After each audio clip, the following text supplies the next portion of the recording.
The most expensive mistake of my life arrived 3 weeks before my wedding. My name is Natalie Brooks, and at 58 years old, I believed I had finally reached the point where everything made sense. After 3 decades of building my company from a small design studio into one of the most respected luxury furniture brands on the East Coast, I had achieved the kind of success people spend entire lifetimes chasing. Our products filled upscale homes from Boston to Miami. Industry magazines regularly featured my work. Investors trusted me. Employees respected me. And perhaps most importantly, I was preparing to marry Rachel Morgan. Rachel was 41, brilliant, ambitious, and effortlessly charming. Whenever people saw us together, they assumed we were the perfect couple. Sometimes I believed it myself. Our wedding was scheduled for the end of the month at a historic waterfront venue in Charleston. Invitations had already been mailed. Vendors had been paid. Friends and business associates from across the country planned to attend.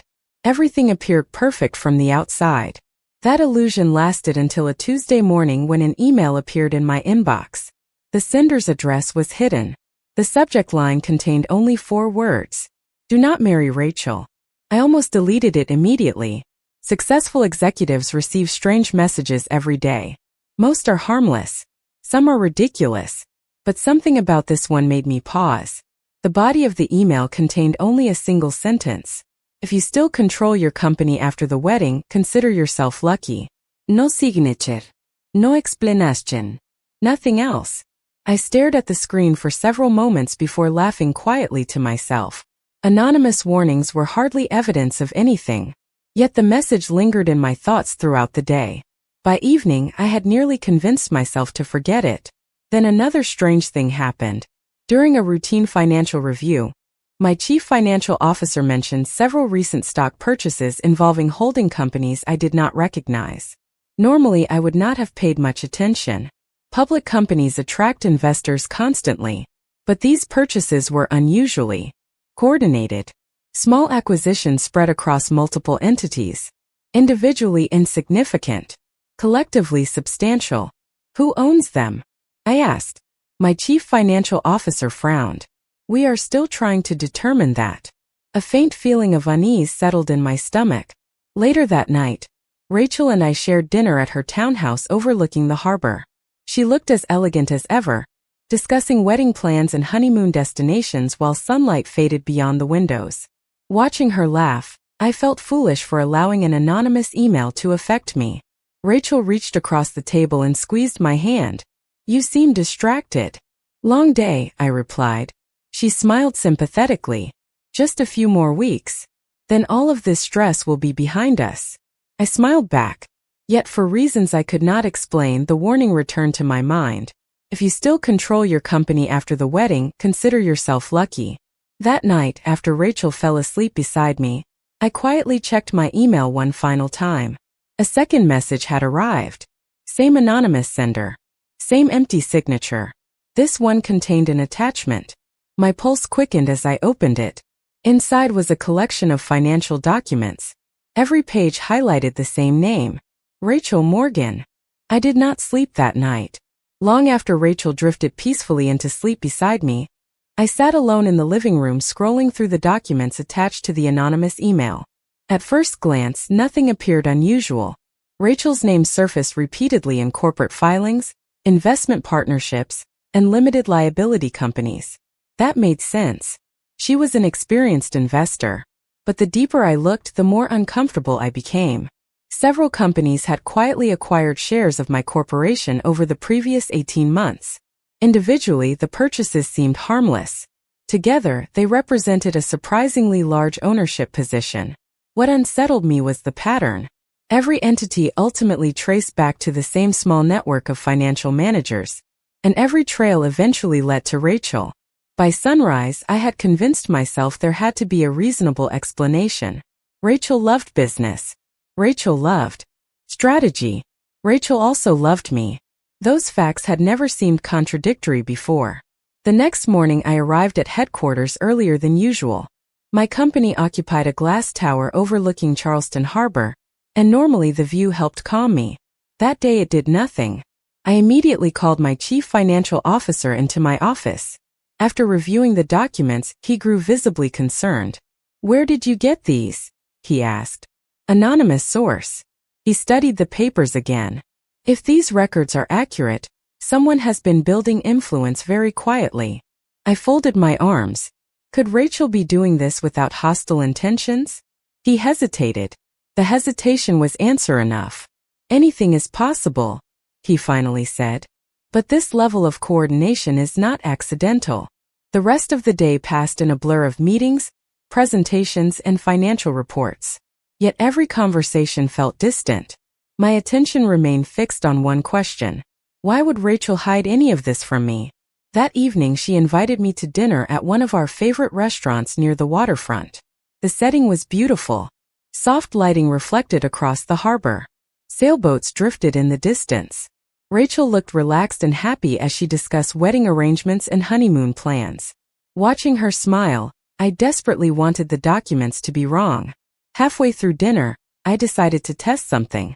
"The board has been discussing ownership changes recently," I said casually. Rachel did not miss a beat. "That is normal for a public company. Some investors have been purchasing shares aggressively. That happens too."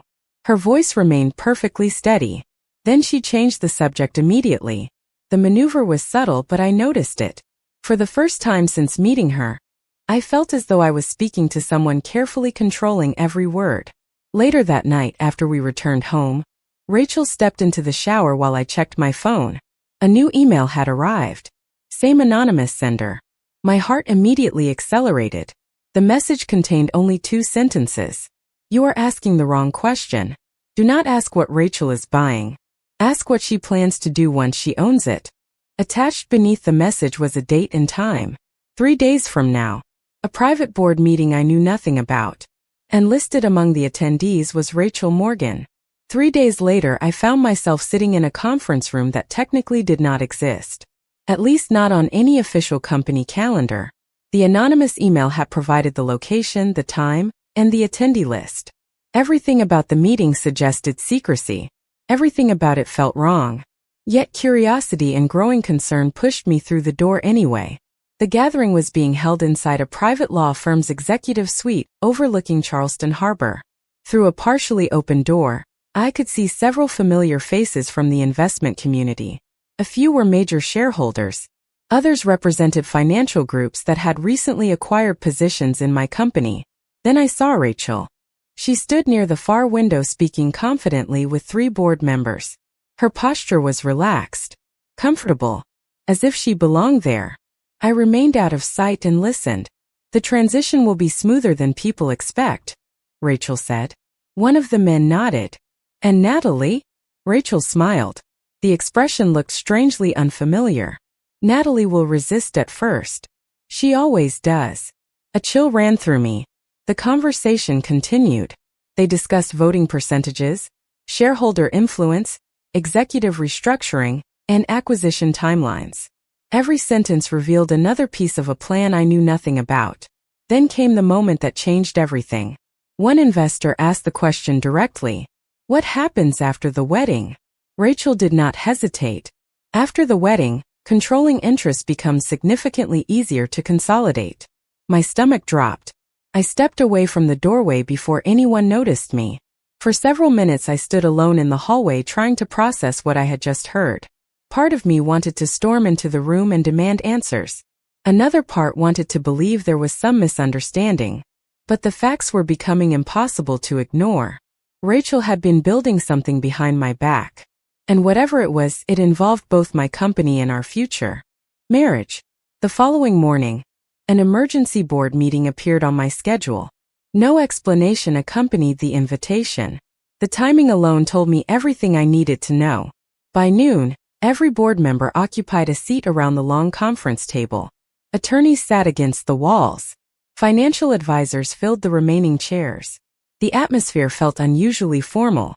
Rachel arrived last. She wore a dark tailored suit and carried a stack of documents.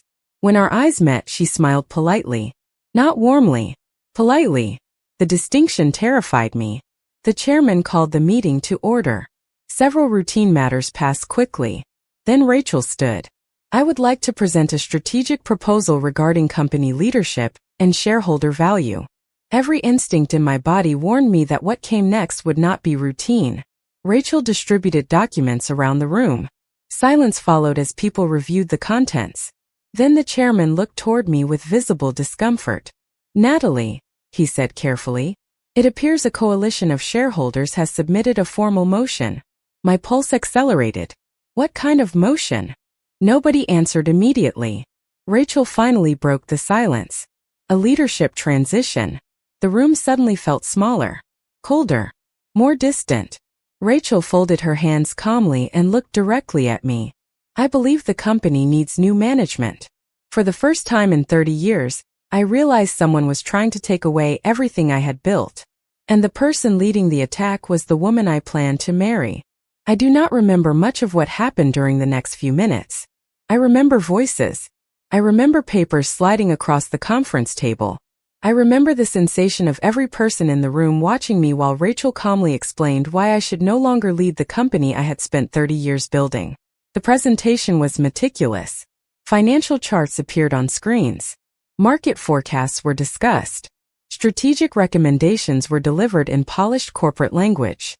To anyone unfamiliar with the history of the business, it probably sounded reasonable. That was what made it so devastating. Rachel was not attacking emotionally. She was attacking professionally. Every argument had been prepared in advance. Every concern had been rehearsed.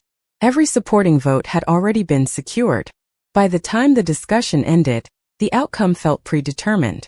The board voted to remove me as Chief Executive Officer effective immediately. Several members avoided eye contact afterward. Others offered polite expressions of sympathy. None of it mattered. I sat motionless while years of work disappeared in a single afternoon. Rachel approached me after the meeting concluded. For a moment I thought she might finally explain everything. Instead she spoke softly, almost kindly. "You should go home and get some rest." Ist daher. "How long?" Her expression never changed. "How long what? How long have you been planning this?"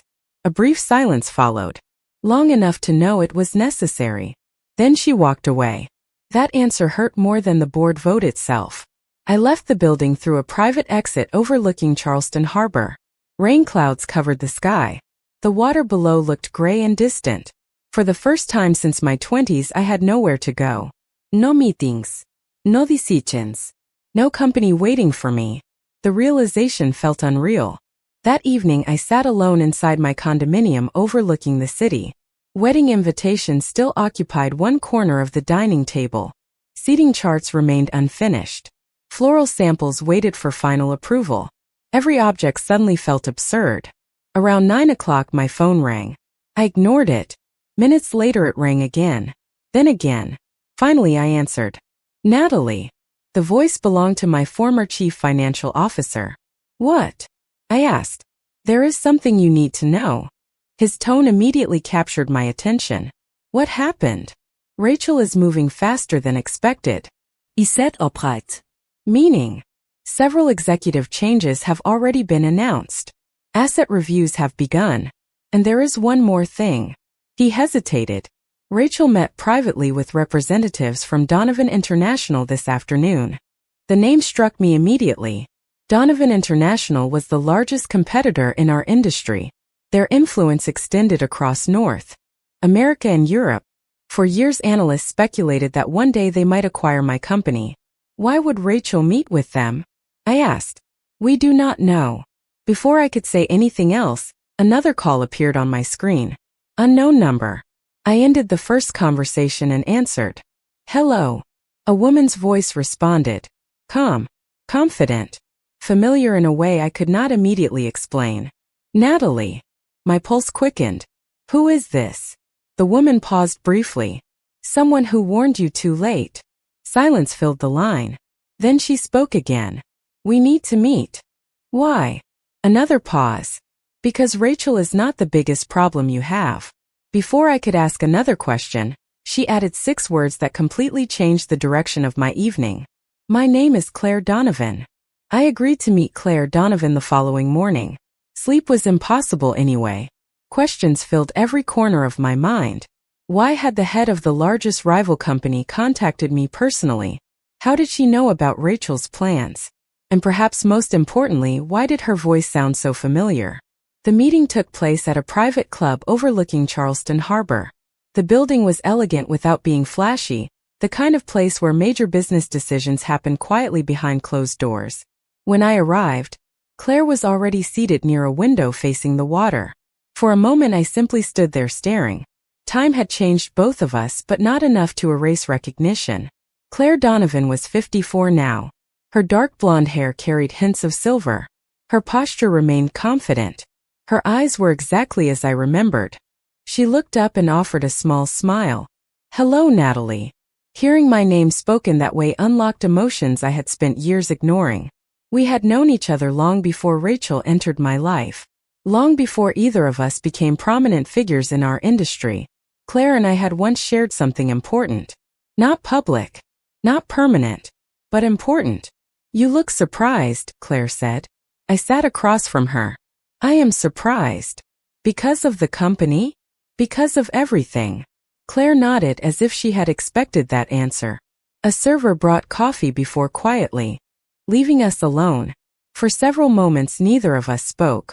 Finally I leaned forward. "Were you the one sending the emails?" Claire met my gaze directly. "Yes." "Why?" "Because I knew what Rachel was doing." "How?" Claire folded her hands calmly. "Because Rachel approached Donovan International more than a year ago." My stomach tightened immediately. For what purpose? Information. Partnerships. Strategic leverage. Claire paused. And eventually something much larger. I listened carefully. Every word seemed capable of changing the entire situation. Claire continued. "At first I assumed Rachel was simply ambitious. There is nothing unusual about ambition in business. But over time I realized she was building influence around your company, in ways that had very little to do with creating value." "You knew all this and never contacted me?" Claire's expression softened. "I tried." That answer caught me off guard. "What does that mean?" She opened a folder resting beside her chair. Inside were copies of emails, letters, and messages dating back months. Several had been addressed to me. None had reached me. Some had been redirected. Others had disappeared entirely. My pulse accelerated as I examined the evidence. "Rachel intercepted these?" Claire nodded. "That is what my investigators believe." I leaned back slowly. The room suddenly felt much quieter. Much smaller. "Investigators." Claire gave a faint smile. "Natalie, there is something else you need to understand." She turned a document toward me. The first page displayed financial figures so large they were difficult to comprehend. Acquisitions. International holdings. Manufacturing networks. Global distribution agreements. I looked up at her. "What is this?" "Donovan International." "I know what Donovan International is." No, Claire replied gently. "You know what people think it is." She paused. "I own 100% of it." For several seconds I could only stare. The company Rachel had been courting. The competitor analysts feared. The corporation powerful enough to reshape the entire industry. Claire was not merely part of it. She controlled all of it.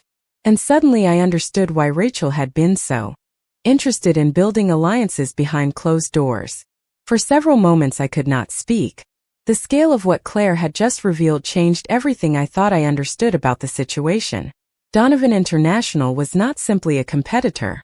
It was the most influential company in our entire industry.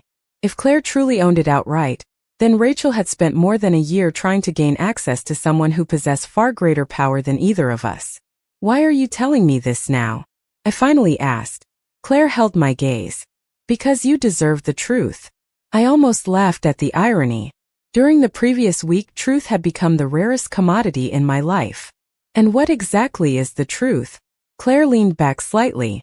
"The truth is that Rachel's plan was never limited to your company." A silence settled between us. Beyond the windows, boats moved slowly across Charleston Harbor. The peaceful view felt completely disconnected from the conversation unfolding inside. Claire opened another folder and slid several documents across the table. "These are communications between Rachel and various financial groups." I scanned the pages. meeting schedules, acquisition proposals. Stratégique partnership discussion. Every document pointed toward a much larger objective. Rachel had been positioning herself to become a major figure in the industry by combining influence, ownership, and access. My company had simply been the first step. She wanted control, I said quietly. Claire nodded. Control creates opportunity. And marriage made that easier. Yes. Hearing someone else confirm the suspicion I had been resisting for days felt strangely painful. Part of me had continued searching for an innocent explanation. That hope was disappearing quickly. I closed the folder. Why did you really contact me? Claire's expression changed.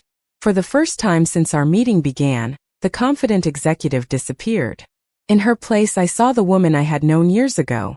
Because I could not watch this happen. The answer felt more personal than business. After all these years? I asked. Claire smiled faintly. Especially after all these years. My pulse quickened. Unexpectedly. We had not discussed our history. Neither of us had mentioned the relationship that existed long before either company became successful. Yet suddenly it sat between us anyway. Claire looked toward the harbor before continuing. Natalie, there is something else you should know. Her tone immediately caught my attention. What? The first anonymous email was sent the day Rachel finalized the shareholder coalition. I frowned. You already admitted sending those. I did. Then what is the problem? Claire hesitated. That hesitation frightened me more than anything she had said so far. The problem is that I was not the only person trying to warn you. A cold feeling settled in my stomach. What do you mean? Claire reached into her folder and removed a printed email. The sender's name immediately caught my attention. It belonged to someone inside Rachel's inner circle. Someone who had worked closely with her for years. Someone who apparently believed Rachel had gone too far. You had another source? I asked. Claire nodded slowly. And according to that source, Rachel intends to make her final move next week. What final move? Claire's eyes locked onto mine. She is preparing to acquire Donovan International. For the first time since entering the room, I saw genuine concern in Claire's face. And suddenly I understood that this crisis was far from over. The next week unfolded like a high-stakes chess match played behind glass walls and closed boardroom doors. For the first time since losing control of my company, I was no longer reacting to events. Claire and I were preparing for them. Every morning began with briefings from attorneys, financial analysts, and advisors.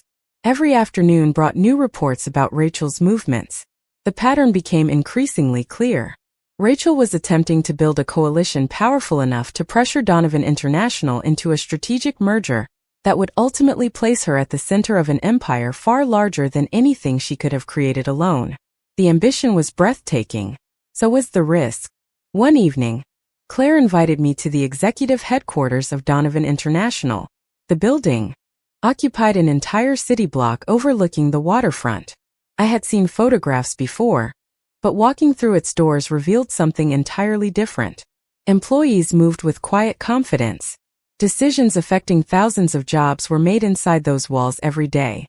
Yet Claire seemed completely at ease.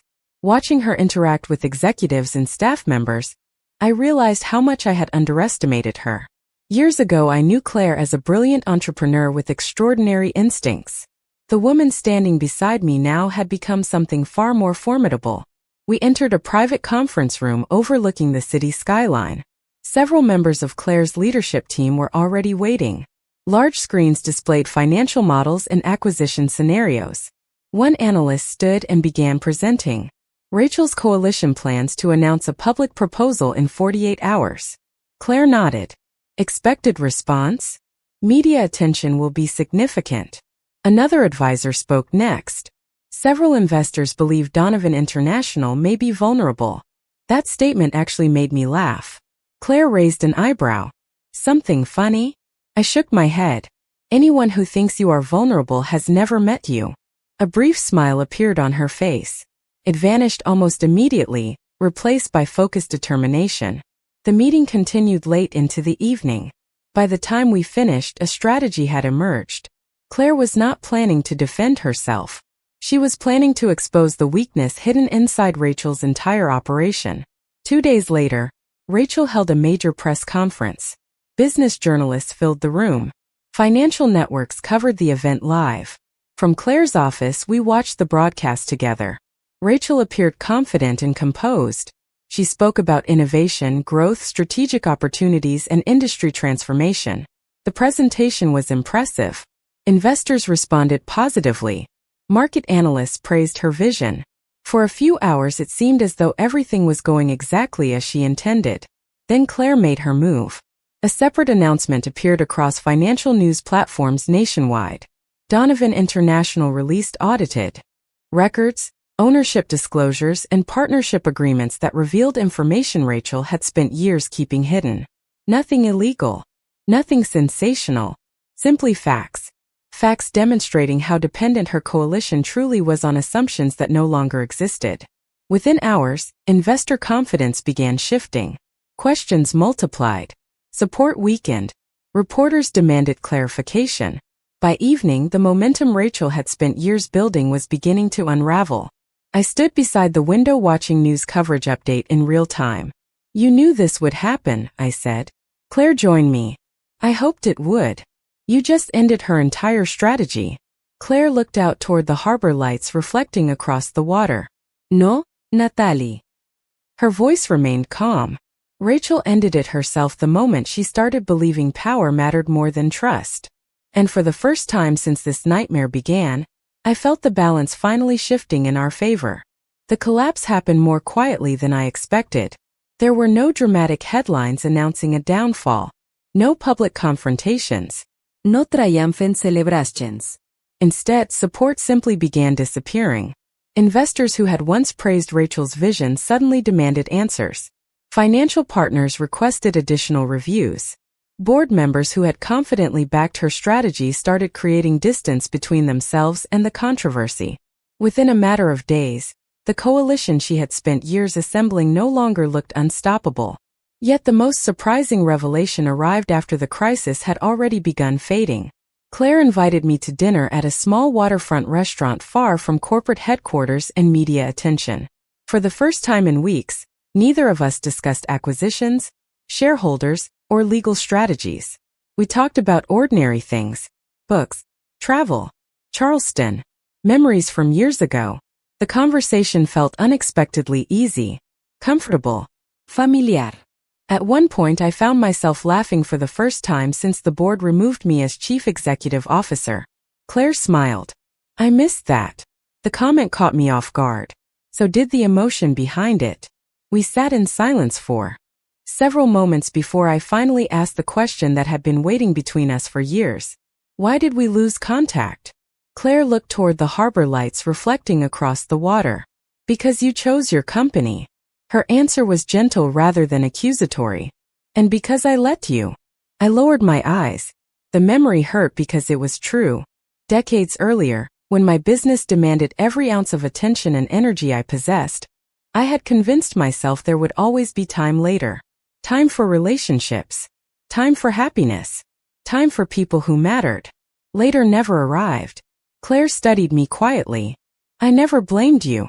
That somehow made it worse." "You should have." Claire shook her head. "No." Her expression softened. "Because I understood you." The conversation might have ended there if not for the folder Claire placed on the table. My stomach tightened immediately. "More documents?" I asked. Claire nodded. "The last ones." Inside were investigative reports, financial records, and private communications gathered over the previous year. As I reviewed them, a very different picture of Rachel began emerging. The truth was more complicated than simple greed. Years earlier, Rachel had become convinced that influence and success were the only reliable forms of security. Every relationship eventually became secondary to advancement. Every opportunity became a transaction. Every person became a strategic asset. Then I reached the final report. It contained interview summaries from individuals who had known Rachel long before either of us met her. One sentence stood out immediately. Rachel began pursuing Natalie shortly after learning about her ownership position and future succession plans. I read the line 3 times. Then a fourth. Claire watched quietly while the realization settled over me. She knew. I finally asked. Claire nodded. much earlier than we originally believed. A strange calm replaced the anger I expected to feel. Perhaps because by then the evidence left little room for denial. Perhaps because the woman sitting across from me had already shown me what genuine loyalty looked like. Claire reached across the table and gently touched my hand. You were never the target, Natalie. I looked up. Then what was? Claire's eyes held mine. Everything you built. And in that moment, I finally understood the difference between someone who loved success and someone who loved me. 6 months later, Charleston Harbor looked exactly the same and completely different. The water still reflected the morning sun. Sailboats still crossed the horizon. The city still moved at its usual pace. Yet my life no longer resembled the one I had been living when that first anonymous email appeared. Rachel was gone. Not dramatically. Not publicly. She simply moved on to pursue opportunities elsewhere after the collapse of her coalition. News cycles shifted. Investors focused on new stories. The industry continued forward. In the end, the crisis that once seemed capable of destroying everything became little more than a chapter in a much larger journey. What surprised me most was how little I cared about reclaiming my old position. For weeks after losing control of the company, I had believed restoring my title was the only acceptable outcome. I was wrong. Distance gave me perspective. For 30 years I had measured success almost exclusively through growth, influence, and achievement. The experience forced me to ask a difficult question. If everything can disappear in a single board meeting, what truly matters? The answer arrived gradually. It appeared during quiet conversations. Long walks through the city. Dinners that lasted hours because neither Claire nor I wanted them to end. Somewhere between rebuilding trust and rediscovering friendship, something else returned as well. This time there were no rushed decisions. No grand promises. No expectations. Just two women learning who they had become after years spent traveling separate roads. One afternoon Claire invited me to visit a new design center Donovan International was developing along the waterfront. The project combined local craftsmanship, historic preservation, and educational programs for young designers. As she guided me through the construction site, I found myself imagining possibilities again. Not for the company I had lost. For the future I had not yet considered. You are smiling, Claire observed. Am I? You have been smiling all morning. I laughed softly. Maybe that is because nobody is trying to remove me from anything today. Claire laughed with me. The sound felt easy and genuine. Later we stood on a rooftop terrace overlooking the harbor. The wind moved gently across the water below. For a while neither of us spoke. The silence was comfortable. Finally Claire turned toward me. Do you regret any of it? She asked. I considered the question carefully. The betrayal. The humiliation. The uncertainty. The sleepless nights. All of it had felt unbearable while it was happening. Yet without those events, I would never have discovered the truth. I would never have understood who truly stood beside me when everything was at risk. No, I said at last. I regret some choices, but not where they led. Claire nodded slowly. Her smile carried both understanding and relief. As the sun began lowering toward the horizon, I realized something important. The greatest victory was never defeating a hostile takeover. It was escaping a future built on illusion. The greatest reward was not protecting a company. It was finding clarity. And the most valuable thing I gained from the entire experience was not wealth, influence, or control. It was the chance to build a life with someone who had chosen honesty when deception would have been easier, loyalty when distance would have been safer, and patience when giving up would have been understandable. Looking across the harbor beside Claire, I finally understood that sometimes losing everything is the only way to discover what was truly worth keeping.